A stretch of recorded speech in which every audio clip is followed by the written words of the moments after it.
Hello everybody, Marcel from Modern Guitar Harmony here. Welcome to part 2 of Modern Guitar Harmony Guitar Talk.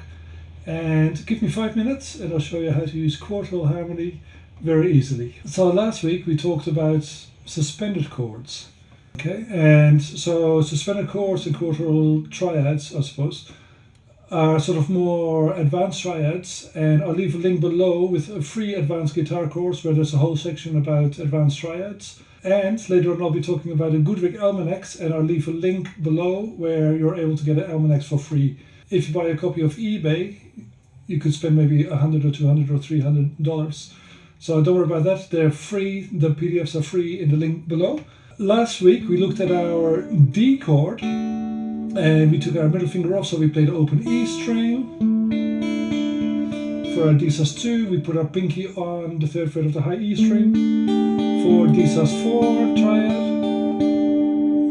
Okay, and they're different sounds because, as I said last week, if you play D and G to A to D, you know, it's fine, but it's a bit boring.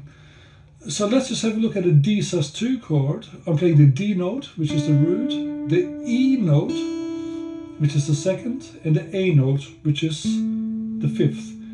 If you rearrange those notes and play the E note and the A note and the D note, the A is the 4th above E, you know, and D is the 4th above A. So you're playing E, A, D, a 4th followed by a 4th, so stacked 4ths or quartal harmony.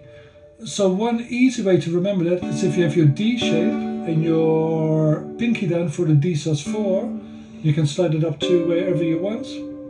I've made a 7th fret here, and I'm playing 7, 8, 8. Okay? And then if you put that into a cycle, you know, that's not its chord. But then check out this one. Oh, that's great. One of my favorite chords. Quartal harmony is often used by pianists who comp. Think of artists like Herbie Hancock, McCoy Tyner, guitarist Ben Monder, and I fingered this chord actually. It's actually good that I play this chord in this position, 7, 8, 8. I'm playing D, G, C.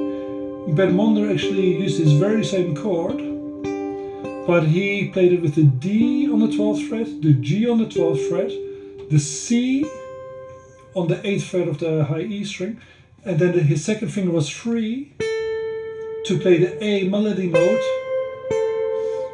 on the 10th fret of the B string. So make sure that you experiment with all fingerings of a triad.